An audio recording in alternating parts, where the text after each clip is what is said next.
Corporate life isn't about who works the hardest, it is about who understands the game. Today, I'm breaking down that game into four parts: money, communication, politics, and personal brand. These decide your growth more than the raw efforts. Hi everyone, I'm Rahul. My background is into consulting and I've worked with professionals across industries. And the pattern is always the same. Nobody teaches these skills in college, and most managers won't even teach you either. If you're a working professional between 20 and 40 years of your age and you want to build a high value career instead of just ticking tasks, I'm sure you'll feel at home today. Here, I'm going to talk about salary negotiations, communication, office politics, grooming, and personal finance. The real world skills that actually matter. Let's start with the first pillar, which is money. In corporate, money basically means your salary, your increments, and the business side behind compensation.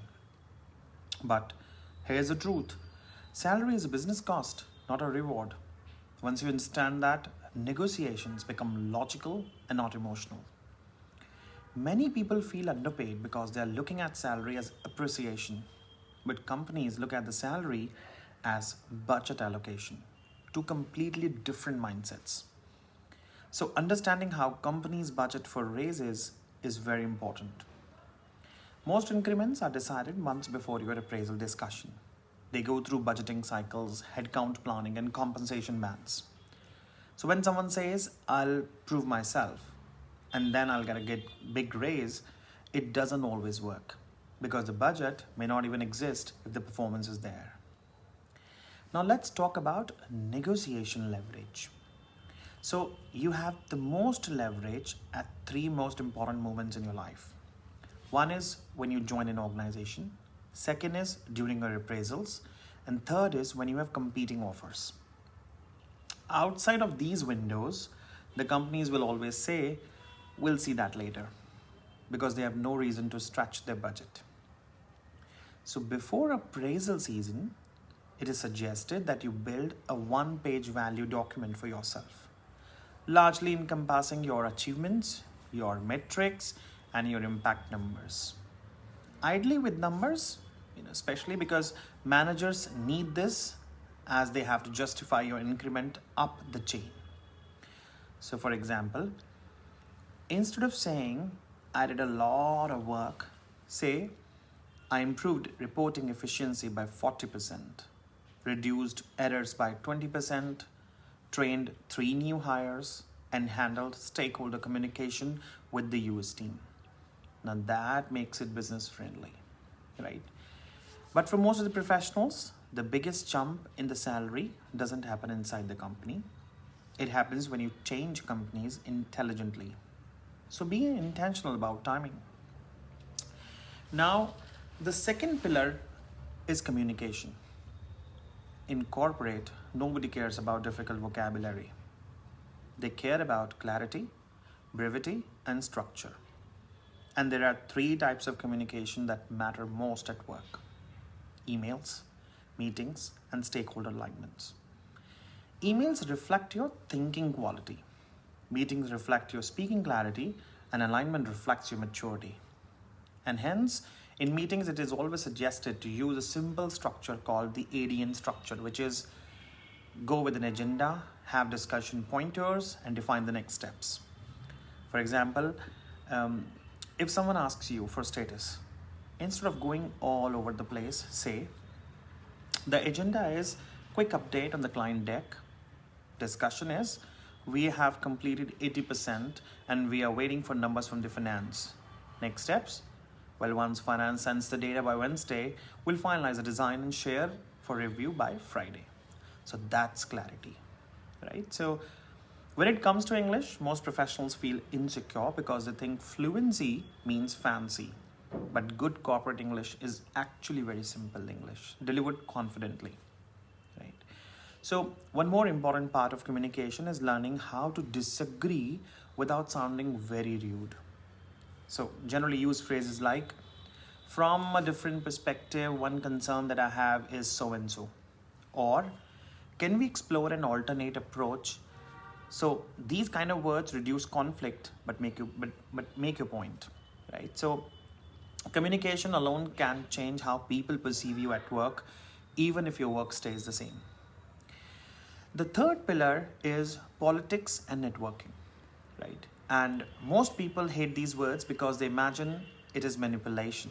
But politics at work is not about backstabbing or manipulation. It's about information flow, it's about influence, it's about relationships, right? So in every company, there are two structures. One is the official org chart, right? And second is the unofficial influence chart. The org chart tells you who reports to whom, while the influence chart tells you who actually gets things done. So if you only understand the organizational chart, you'll get stuck there. But if you understand the influence chart, you will grow, right? So networking also doesn't mean being fake or over-friendly. Quiet networking works better for most introverts, in fact, right? So simple practice could be, let's say, once in a month you have a casual 15 to 20 minute coffee chat with someone outside your direct team. Not to ask for favors, of course, but just to build the context and relationships. Because when promotions or opportunities come up, decisions are rarely made in vacuum. They are influenced by visibility and trust. And visibility does not mean shouting about your work. It means making sure the right people know your contributions.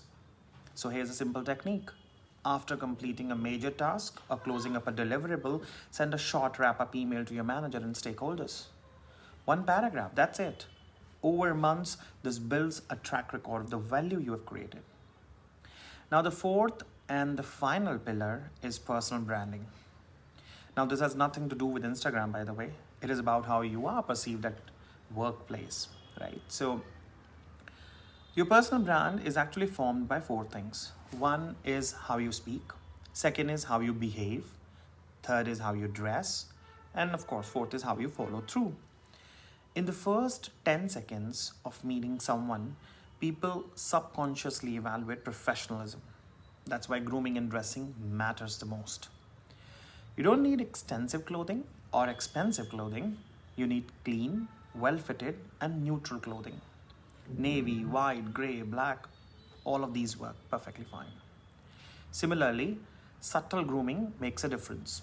A neat haircut, clean shoes, good personal hygiene. These sounds basic, but at work, basics matter more than the trends. And regarding the perfumes, of course, keep it subtle. You want people to think this person smells clean, not this person entered the room 10 minutes ago and still there. So subtlety is the power.